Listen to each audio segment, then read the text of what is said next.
मदद तुम्हारी ये एहसास दिलाती है। कदम कदम पर मदद तुम्हारी ये एहसास दिलाती है। सोचो तुमको कौन मिला है, सोचो तुमको कौन मिला है, कौन तुम्हारा साथी है। कदम कदम पर मदद तुम्हारी ये एहसास दिलाती है।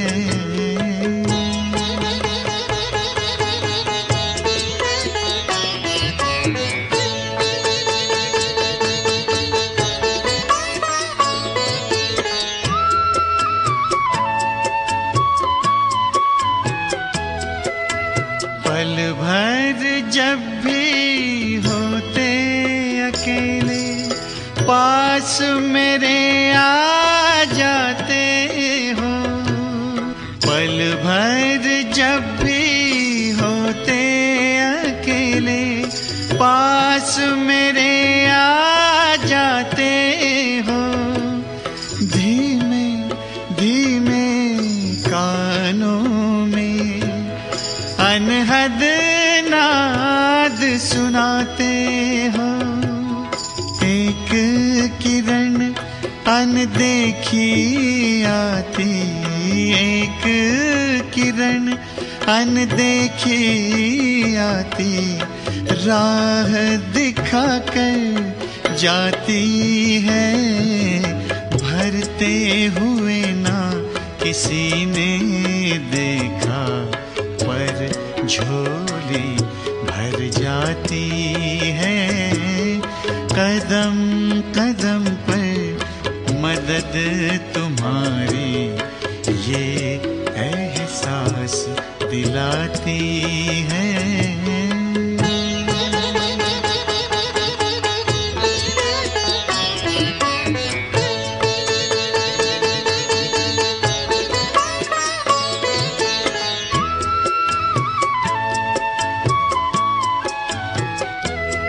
एक बार कहा तुम मेरे हो, 100 बार तुम्हारा प्यार मिला। एक कदम चले तेरी राहों में तो जन्म जन्म का साथ मिला। ऐसी करुणा ऐसी ममता, ऐसी करुणा ऐसी ममता तेरी याद दिलाती है। प्यार में प्रभु के दिल खो जाता, आँख सजल हो जाती है।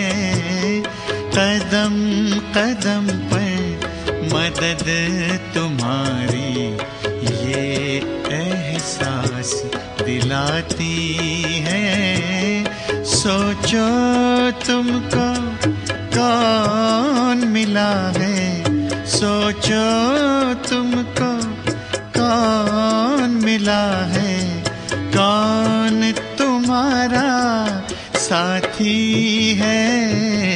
कदम कदम पर मदद तुम्हारी ये एहसास दिलाती है।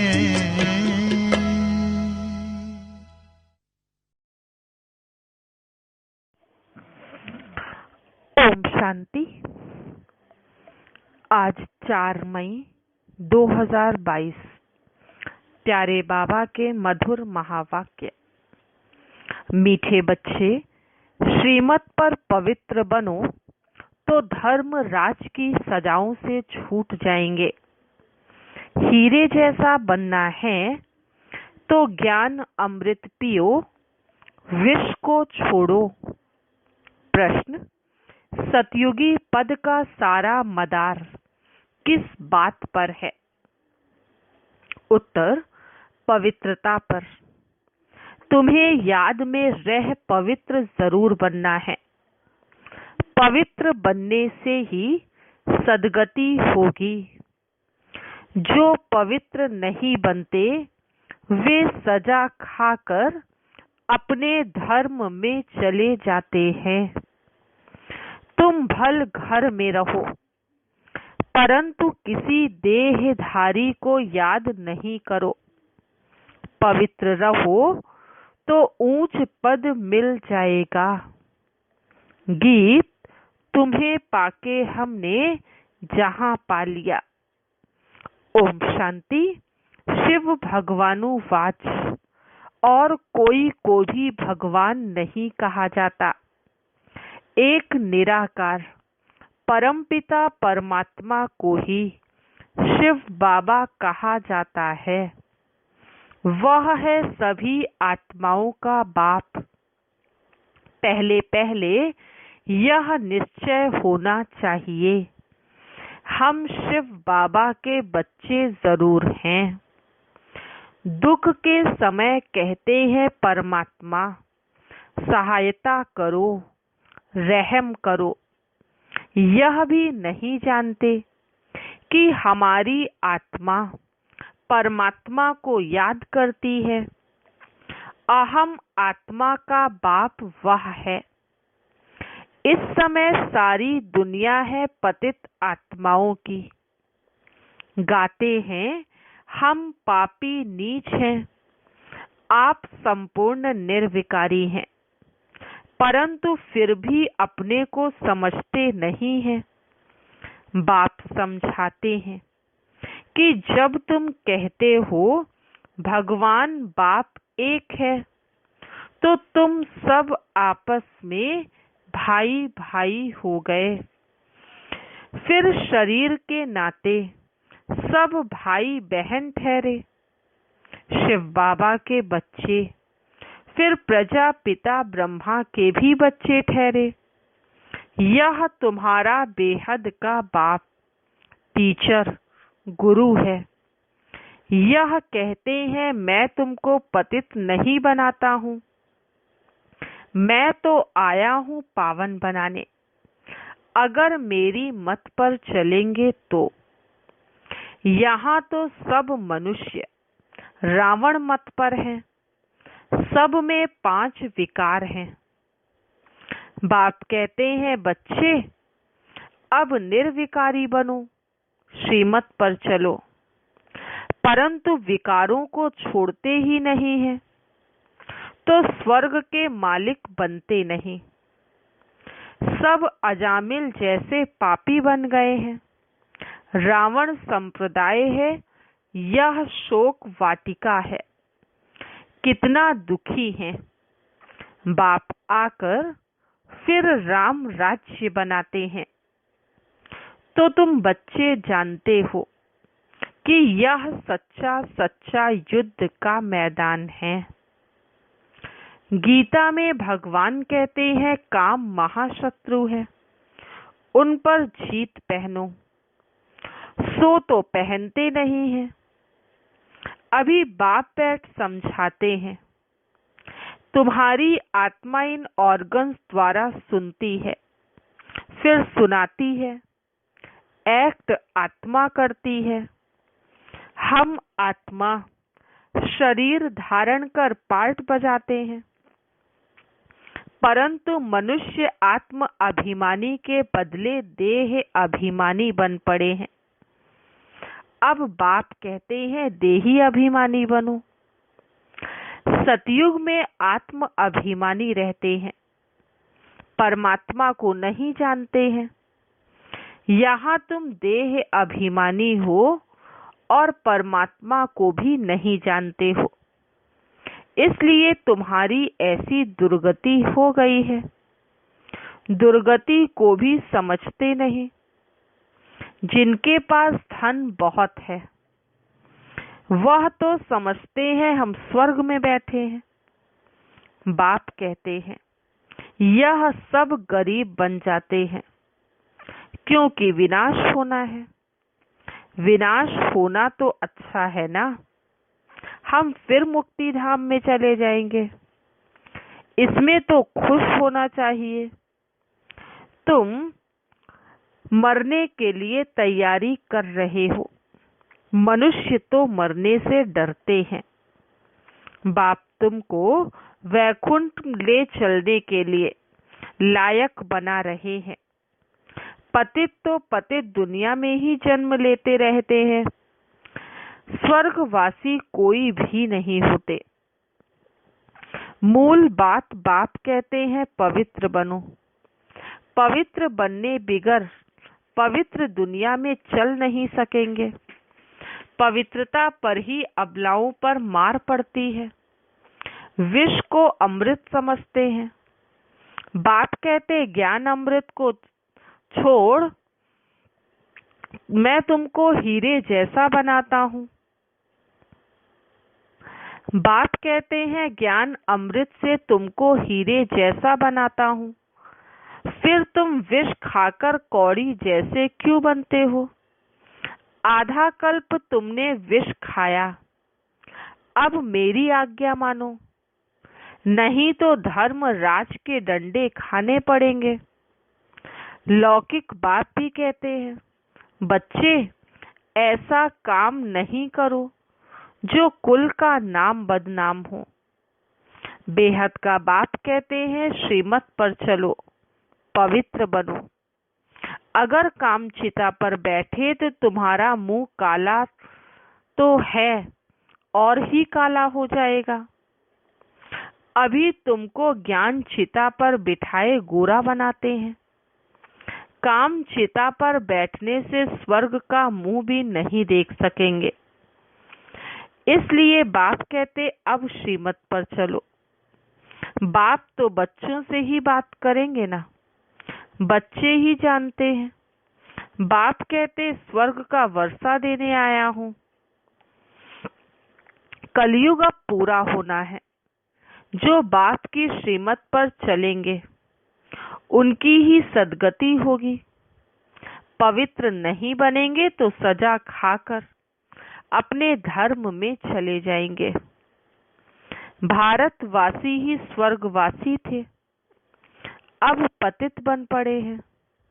स्वर्ग का पता ही नहीं है। तो बाप कहते हैं तुम मेरी श्रीमत पर ना चल, औरों की मत पर चल। विकार में गए तो मरे, फिर भल पिछाड़ी में स्वर्ग में आएंगे, परंतु पद बहुत हल्का पाएंगे। अभी जो साहूकार है वह गरीब बन जाते हैं। जो यहाँ गरीब है वह साहूकार बनेंगे। बाप गरीब निवाज है। सारा मदार पवित्रता पर है। बाप के साथ योग लगाने से तुम पावन बनेंगे। बाप बच्चों को समझाते हैं, मैं तुमको राजयोग सिखाता हूँ। मैं घर बार नहीं छुड़ाता हूँ। भल घर में रहो, परंतु विकार में मत जाओ और कोई भी देहधारी को याद नहीं करो। इस समय सब पतित हैं। सतयुग में पावन देवता थे, इस समय वह भी पतित बन पड़े हैं। पुनर्जन्म लेते लेते अब अंतिम जन्म हो गया है। तुम सब पार्वतियां हो।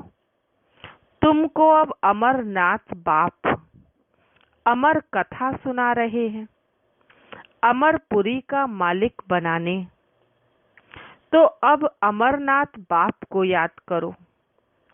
याद से ही तुम्हारे विकर्म विनाश होंगे। बाकी शिव शंकर व पार्वती कोई पहाड़ों पर नहीं बैठे हैं। यह सब भक्ति मार्ग के धक्के हैं। आधा कल्प बहुत धक्के खाए हैं। अब बाबा कहते हैं, मैं तुमको स्वर्ग में ले जाऊंगा। सतयुग में सुख ही सुख है, ना धक्के खाते ना गिरते।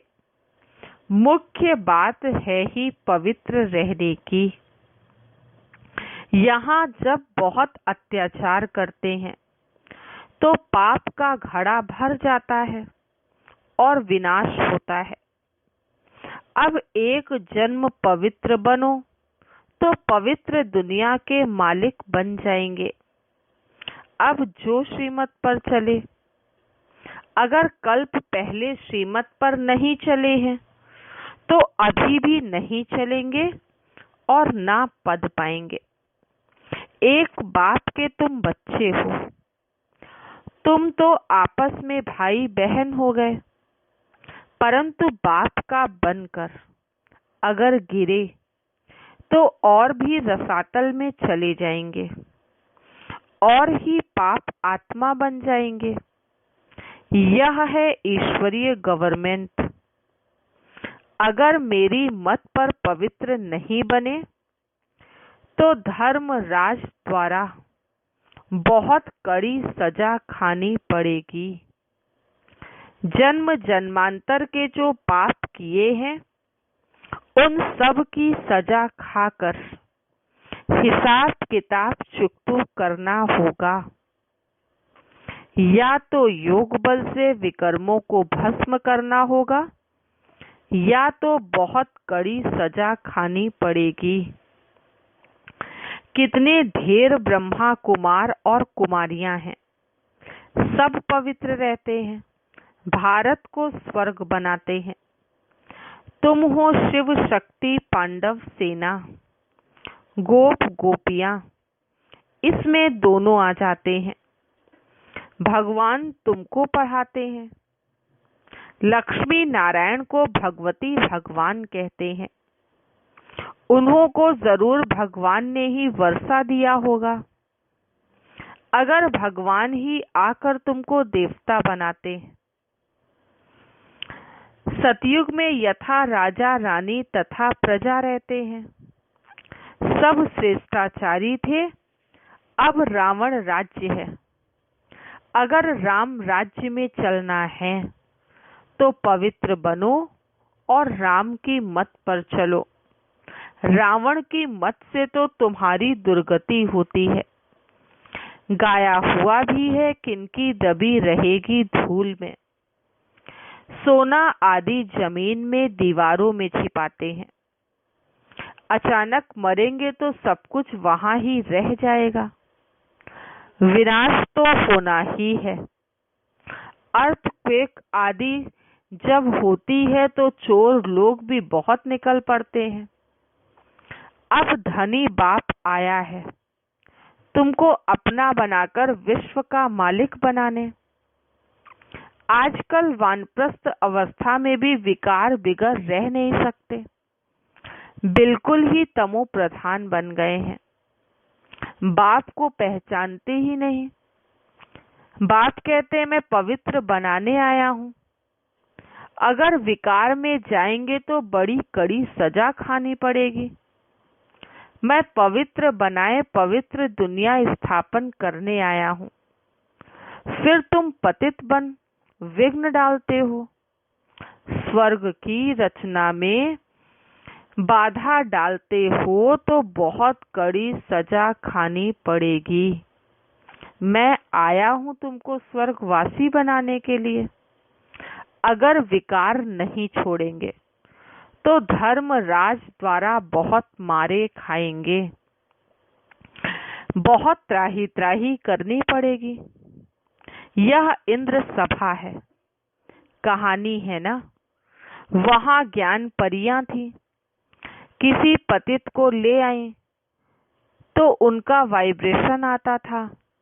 यहाँ नहीं, यहाँ सभा में किसी पतित को नहीं बिठाया जाता।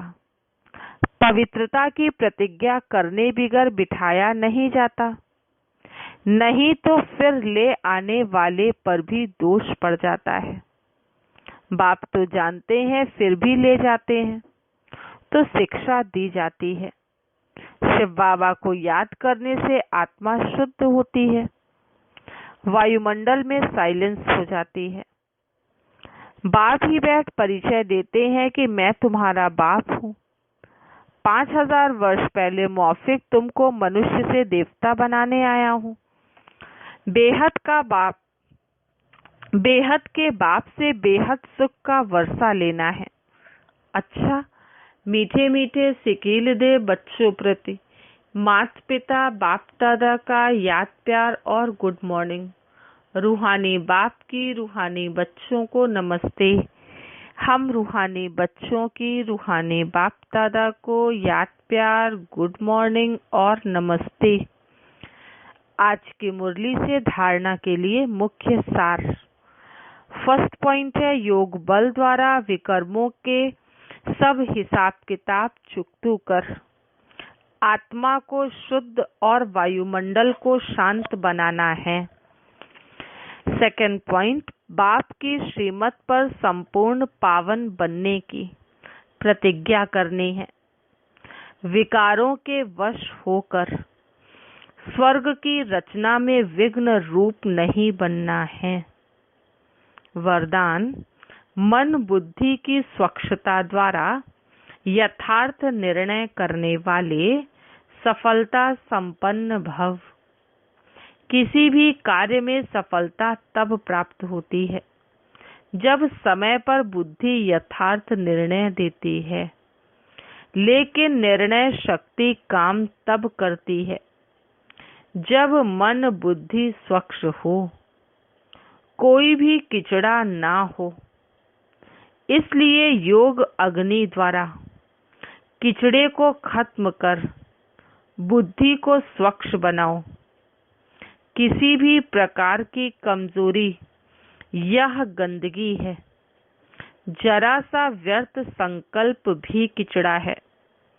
जब यह किचड़ा समाप्त हो तब बेफिक्र रहेंगे और स्वच्छ बुद्धि होने से हर कार्य में सफलता प्राप्त होगी। आज का स्लोगन, सदा श्रेष्ठ और शुद्ध संकल्प इमर्ज रहें तो व्यर्थ स्वतः मर्ज हो जाएंगे। सदा श्रेष्ठ और शुद्ध संकल्प इमर्ज रहें तो व्यर्थ स्वतः मर्ज हो जाएंगे। आगे मातेश्वरी जी के मधुर महावाक्य। इस कलयुगी संसार को असार संसार क्यों कहते हैं? क्योंकि इस दुनिया में कोई सार नहीं है। माना कोई भी वस्तु में अब वह ताकत अथवा सुख शांति पवित्रता नहीं है। इस सृष्टि पर कोई समय सुख शांति पवित्रता थी, अभी वह नहीं है, क्योंकि अभी हर एक में 5 भूतों की प्रवेशता है। इसलिए ही इस सृष्टि को भय का सागर अथवा कर्म बंधन का सागर कहते हैं। इसमें हर एक दुखी हो परमात्मा को पुकार रहे हैं, परमात्मा हमको भव सागर से पार करो। इससे सिद्ध है कि जरूर कोई अभय अर्थात निर्भयता का भी संसार है जिसमें चलना चाहते हैं।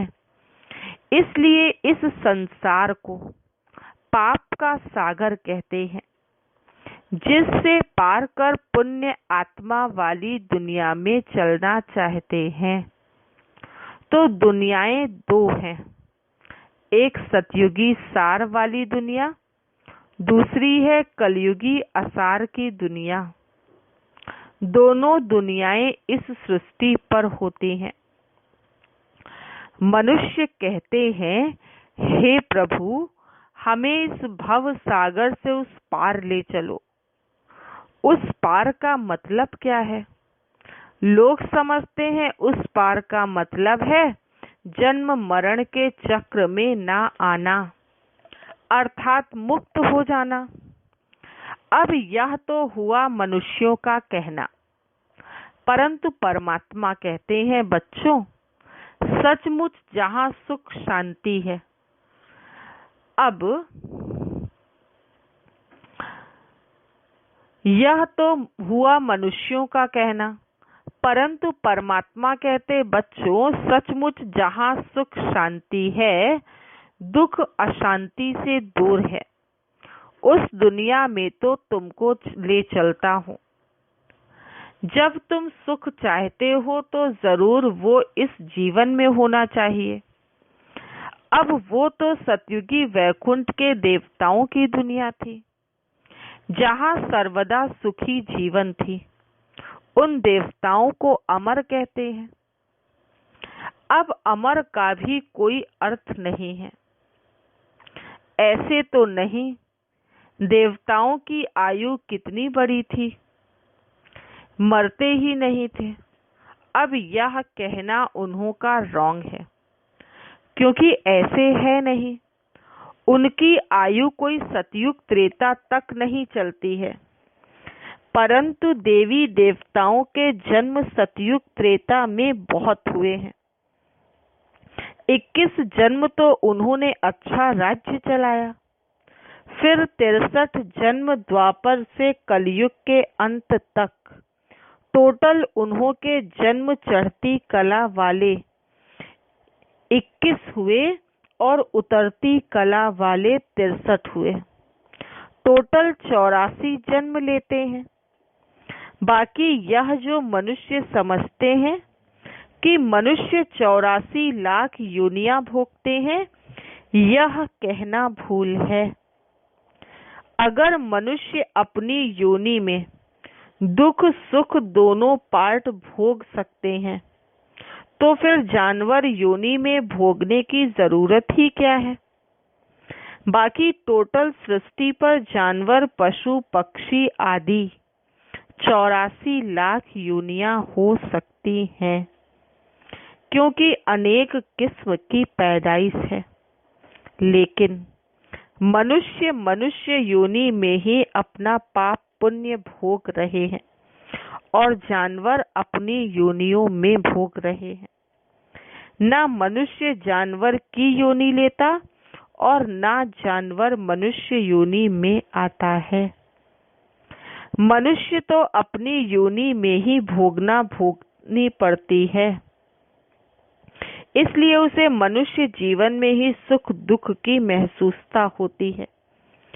ऐसे ही जानवर भी अपनी योनि में सुख दुख भोगता है, मगर उन्हों में ये बुद्धि नहीं है कि यह भोगना किस कर्म की हुई है।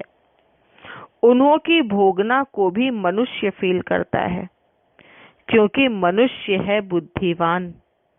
बाकी ऐसे नहीं, मनुष्य कोई 84 लाख योनियां भोगते हैं। यह तो मनुष्यों को डराने के लिए कह देते हैं कि अगर गलत कर्म करोगे तो पशु योनि में जन्म मिलेगा। हम भी अभी इस संगम समय पर अपनी जीवन को पलटाए पाप आत्मा से पुण्य आत्मा बन रहे हैं। अच्छा, ओम शांति।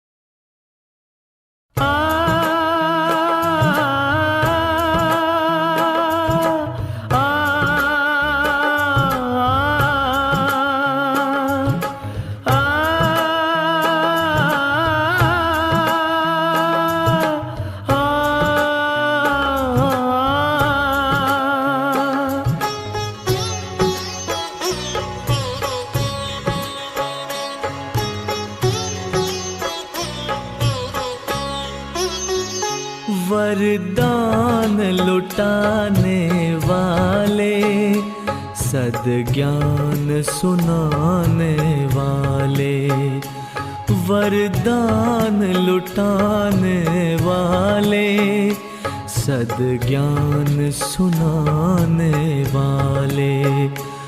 आठों ही प्रहर मेरे तेरे ध्यान में लग जाए। वरदान लुटाने वाले, सद्ज्ञान सुनाने वाले।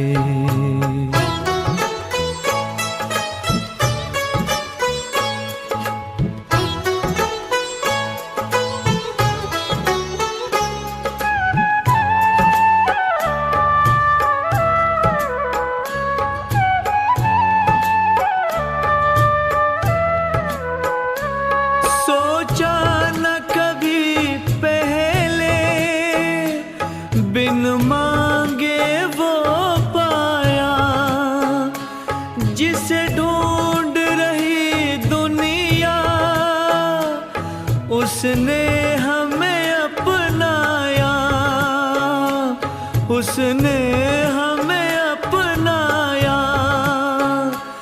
कोई पूछे कौन मिला, मुख कैसे बतलाए। वरदान लुटाने वाले, सद्ज्ञान सुनाने वाले।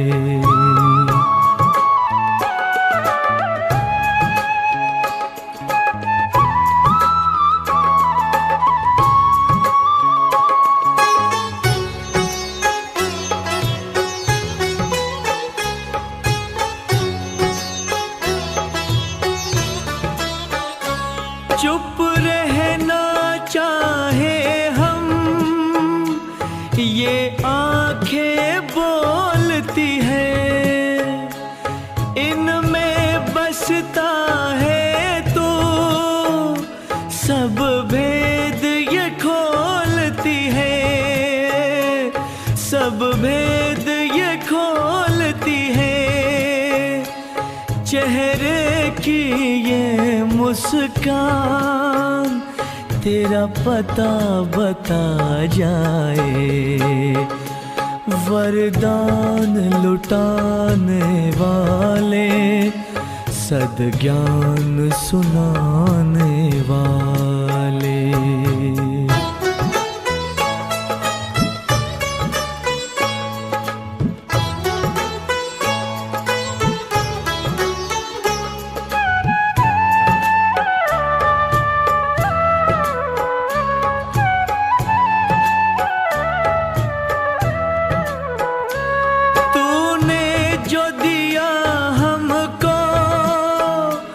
किसी और ने ना देखा, बस हम और तुम थे जब बदली जीवन रेखा, बदली जीवन रेखा।